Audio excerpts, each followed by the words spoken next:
Pennsylvania for his explanation of what truly is a bipartisan effort.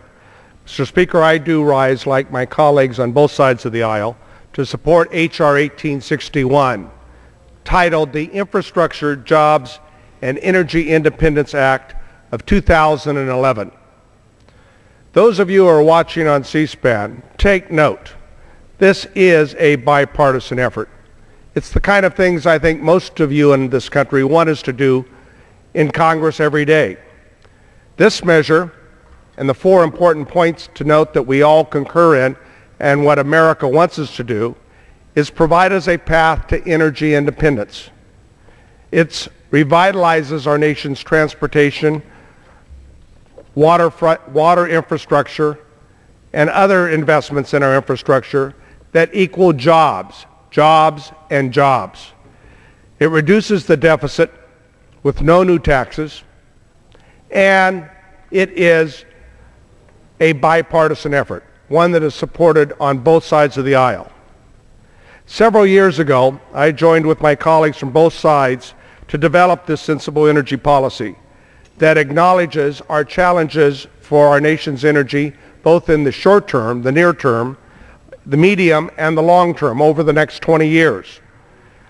Similar to what we have done in previous Congresses, this bipartisan energy working group, which includes my colleagues, Congressman Representative Tim Murphy, who just spoke, Congressmember Tim Walz, and Congressman Bill Schuster, and myself and other members who you will hear talk about why we think this is the path we ought to pursue. The Infrastructure and Jobs and Energy Independence Act was developed by members who are speaking here today, sitting down, talking to one another, not by lobbyists. We hammered this plan out over a period of months, having worked off of previous efforts in legislation that was introduced in previous Congresses. This is what's needed in Washington, and unfortunately, too often what doesn't happen. The art of the political compromise. These aren't Republican or Democratic ideas. These are simply good common sense ideas that puts Americans' energy future first. Time and time again, I see too many members rising on the House floor, focusing on their talking points, giving the stump speeches. That's nice, but it doesn't comport with the reality of the challenges we face today in many instances. This legislation, however, does. Sound bites like drill baby drill or use it or lose it may sound good to certain constituencies, but I do not believe they constitute an energy policy. This legislation, H.R. 1861, constitutes a real energy policy over the next 20 years. Let me talk about what this measure would do to enhance our path. First, it would expand domestic energy production on the outer continental shelf. Secondly, it would advance alternative energy, including wind, solar, biomass, wave, geothermal, and other clean alternatives. Third, it would rebuild our nation's roads, bridges, dams, water and sewer systems that, as Congressman Murphy indicated, today is estimated to be a price tag of over $900 billion. Fourth, it would develop clean coal energy technology, which we have an abundance of supply on. Fifth, it would develop ways in which we can finance nuclear energy technologies. Six, it would expand the use of energy efficiency products and alternative fuels vehicles. Seventh, it would restore and protect our nation's wildlife refuges, national parks, lakes, and waterways. And how would it do all this? It would help also to assist in paying off our national debt.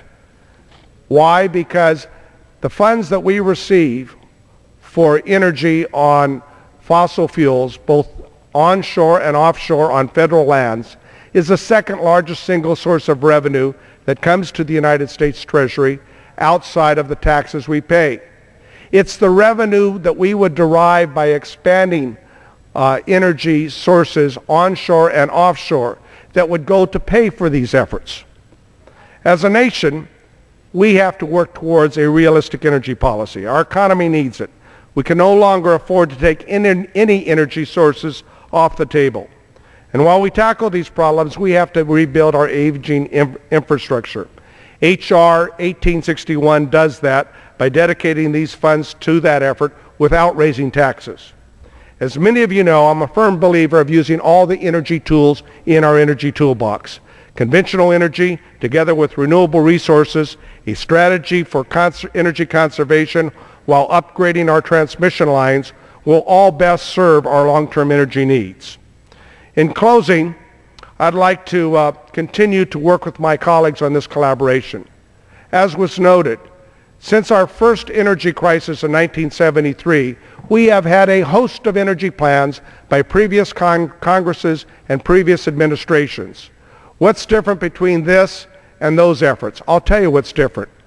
We have not had the ability to, together in a bipartisan fashion, agree on one energy policy, stick with it, and implement it over the next 20 years. H.R. 1861 allows us the path to do that. I look forward to working with my colleagues on a bipartisan effort to ensure that once and for all, we put America first, put our politics behind us, and introduce not only this introduction, but to do everything we can to enact H.R. 1861, both in the House and in the Senate, and get this to the President's desk. I yield the balance of my time.